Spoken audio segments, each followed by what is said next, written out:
Hey, welcome back. Ever catch yourself wondering what's going on around here in Fredericksburg? Well, check out the local flavor segment and we're going to let you know. Wow, that break wasn't nearly long enough, but we're back with the local flavor segment. This is a product of Fast Track Studios.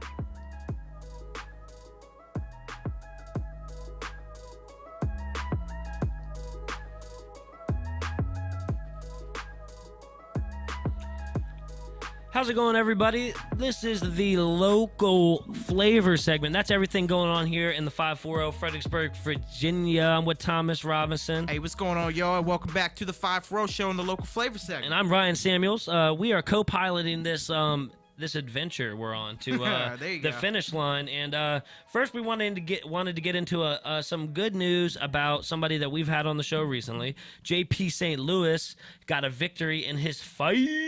So he's knocking people down, beating them up, and winning fights. That's all he's been doing. So shout out to him. You said he won by guillotine. That's right. He didn't even let the man get 60 seconds into the fight. And it's just, another JP style, too much sauce, just everything, all the above, man. He just gave him the work. And there was, from the beginning of the fight, the guy looked like he stood no chance. He might have thrown... I'm not an official. There ain't much you can do in 60 seconds, you know what I Well, mean? I'm not the official caller, but it didn't look, he only threw a couple things. He only threw a couple things, and he didn't land not jack nothing, but he ended up getting jacked up. Beep, beep, beep, beep, beep. Shouts out to JP. Yeah, hey. Shout out to JP. Hey, hop back on the show soon, my guy, so we can talk about the next fight you're going to have. Speaking of next fight, our another fighting friend of the show, Danny Benedetto's got a fight coming up. When's he got a fight, Tom? That is October the 7th, man. So, that's tonight. That's not tonight. That's on Saturday. That's tomorrow night. That's right.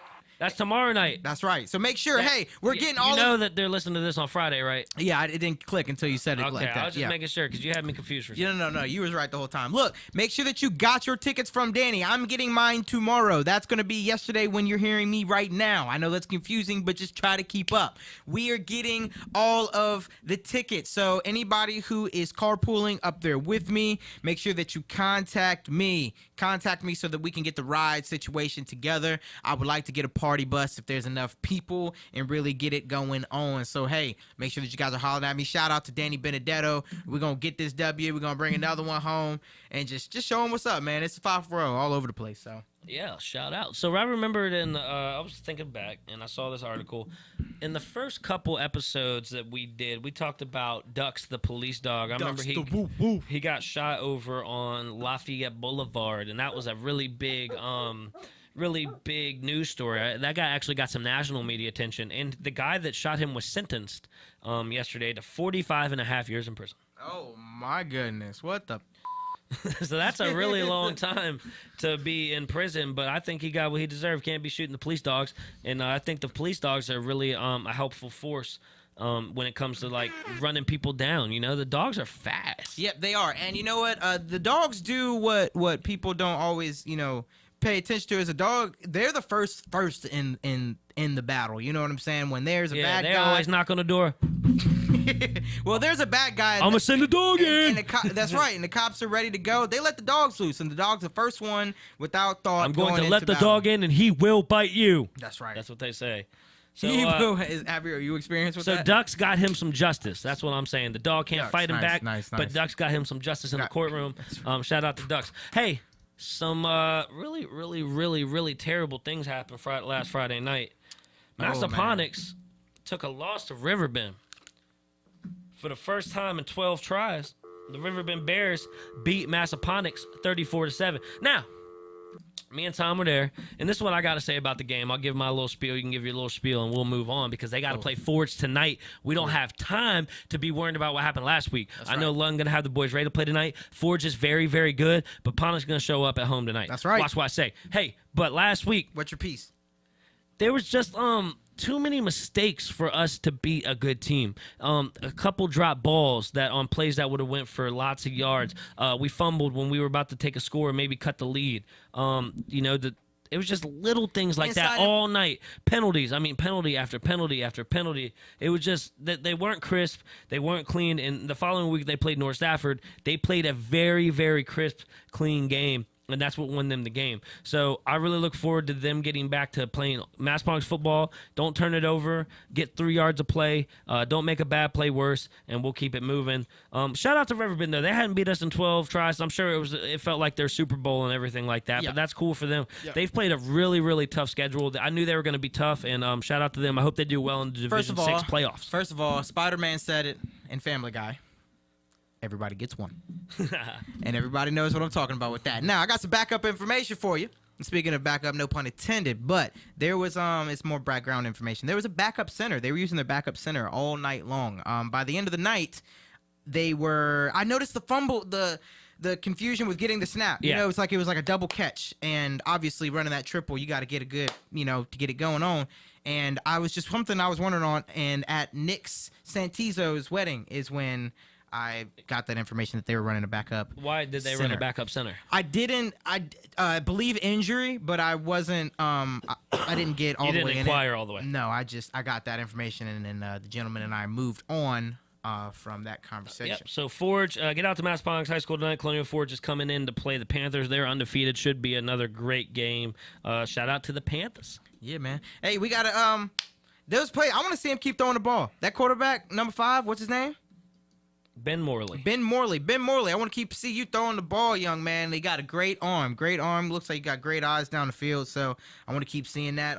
He throws a pretty ball. They're good looking. They got support from the 540 show, boys. Absolutely. Anytime that we can get some of these players in here, because we're former players. I mean, what do you want? We want to support. We want to show love. But hey, the big Confederate flag right when you cross the Rappahannock River into Stafford? I have seen on 95. You've seen that? It was vandalized. I'm not with vandalizing stuff, but I really hate that flag because I just think it's a terrible look when you come to Fredericksburg or you're leaving Fredericksburg. You just see it. Yeah, I mean, it's your right to have it, and that's fine. It's poorly placed. I'm all for it. I'm all for the flag if you want it on your property, at a normal height. But you don't need a giant Confederate flag. It's poorly placed. And I guess it was vandalized. Someone spray painted on the pole, take it down, and then they vandalized some other stuff. Don't be vandalizing stuff. Can't do that. But I know there's been a lot of talks lately, and the 540 show votes to take it down. Yeah, sure do. So, yeah, that's all we need to say about that. I don't like the Confederate flag. But it is on private. Well, it was originally said to be on private property. It is on private property. And there was another article that came out that said it was not private property. Did you see that article? Yes. We talked about that briefly on the show. That's right. I thought we got into it a little briefly, bit. Yeah, we got into it. We definitely got in. We got into it if it was local. It's a bad bit. If it was local. I saw this really neat thing in the paper while I got you here on the show, and you're a twin, about these brothers that work at the local Sheetz and the local Wawa, which is really funny because one of them went into a Wawa and applied and didn't get the job. The other one went into a Sheetz and applied and didn't get the job. Then they switched, and one got the job at Wawa and one got the job at Sheetz. What kind of sense does that make? I don't know. That's what I said. That's what I said. I mean, they look alike. Maybe they act alike. But they say on a daily basis they get people that come in and just look at them really weird, like, don't you work at the Wawa when they go to the Sheetz? Or when they go to the Wawa, like, don't you work at the Sheetz?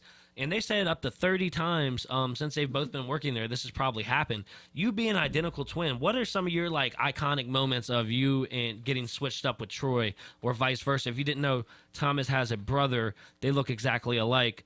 As they're getting older, they're finding their own style, and I think that's something that you guys can both say. You're finding your own style. But I remember back in the day when I first met him at Thornburg, couldn't really tell the boys apart. So, tell me a little bit about that, man. So, one of the iconic times we got switched up, I guess the very first time. I'll tell you the very first time. And I got this story out of my dad. My dad told me this story probably like 4 or 5 years ago. So, the iconic time we got switched up was after birth. We were less than 1 year old, my dad said, or we might have been about 1 year old. And at one point, he took our eyes off us, and then one of us was over there and one of us was over there. And he said, from now on, you're Thomas and you're Troy. And when he told us that, a lot of things, I had to laugh so hard because maturity-wise, like Troy always had a mustache and beard before I did. Troy always got a little taller before I did. We both wear glasses now, but his eyes got bad before mine did. His shoulders probably came out before yours did. His shoulder came out before mine did. So, like, everything, maturity-wise. Who came out the womb first? They say Thomas did. That's what I'm getting at. He did everything first, and I'm supposed to be Thomas, the older twin, But Troy, like I said, he even to this day, his beard will grow thicker than mine. Oh wow, that's so you done got me messed up. Right, so he could be Thomas, and I could be Troy. But that was one of the iconic times we got switched up. That's a pretty good story. Yeah, I was wondering how weird that's got to be. Like, you see somebody and they just looking at you, and you already know what's up, but you're just like. But you know us, and I think that you'd agree. I think I'm Thomas, and he's definitely. Oh, definitely. Troy. Like as far as the personality, but yeah, like you know, when twins are younger, I see this a lot. You know, the parents dress them alike. They act alike. I mean, their hairs look alike. I'm like, geez. It's kind of what you do, but you know what an interesting thing with twins are that I notice is that in some cases, one or both will end up with like an identity crisis because they never end up being an individual. You're always a part of one. Yeah. You know, and, yeah, and that's a really cool study that when baby twins are twins, there's a lot of really cool books to read about how to, try to prevent that and blah, blah, blah. But I definitely read up on that a little bit, and that was super interesting. That's very interesting and kind of scary to think about. Yeah. You know what else is scary? What's that? Haunted houses. Do you plan to go any to haunted houses this year? I know every year I try to get out to a couple, whether it's a haunted maze or like a haunted hayride. Those are my favorite because you don't got to walk. You just hop on the hayride. Yeah, little. Yep. But I know there's a couple Ashland Berry Farms. I think Ellie's puts on a good one. I've never been to that one, but I heard it's butt scary. I know that King's Dominion does, you know, a haunt every year. Yep. Do you like going to these places like where they can like jump out at you and like the lights are going crazy? You're in tight spaces. I've always, for some reason, I hate a scary movie, but I've always loved haunted houses. I've always been into haunted houses. My wife Brandy, she's not. She hates them. Terrified. She'll sit in the house in the middle of midnight, no light on, and east. Within a quarter mile. But she won't go to the haunted house. But won't go to the haunted house. But yes, I do. And you know why? Because if they ever get too close to me and if they ever scare me too much, you know what my theory is? What's that? Bring it on, baby. Oh, my gosh. Well, I was reading up one time about this place in San Diego. It's got the scariest haunted house in the world. I think only like 30 people total have ever made it to the end. And it's because they can touch you.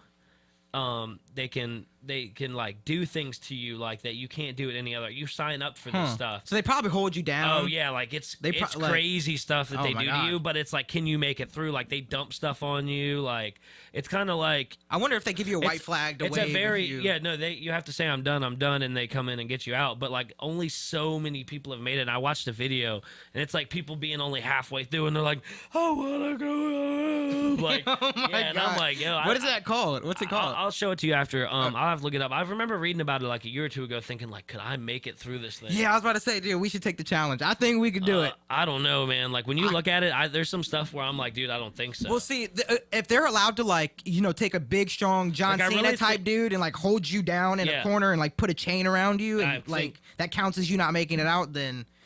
Yeah, I don't know. Yeah, I'm gonna look it up after this. But yeah, that's definitely like something I've thought about for a while. But hey, we got that happens outside the 540, and we got a bunch of other stuff that happens outside the 540 that we're going to get to when we come back. There's some stuff we got for hurricane victims that we're gonna get to, where you can drop some stuff off. There's some. Yes. We've got all that information for you guys. We're gonna have you guys are gonna be able to come here to Fast Track Studios at 620 Kenmore Avenue and drop off all of the donations. Look, I can tell you what not to bring. Don't bring water, shoes, or clothes because they are shipping so many items. They want to keep the load as light as possible. So any type of foods, non-perishables, obviously, we'll get a full list over to you guys in the Outside the 540 Show segment. But make sure that you are bringing them here. The event is on Saturday. This event is between 12 and 12. So we got all the info right there. We're gonna get back into it a little bit, and also somebody that singer songwriter passed away. We will get into that. Some more sad news, obviously, when we come right back. Absolutely. Boom.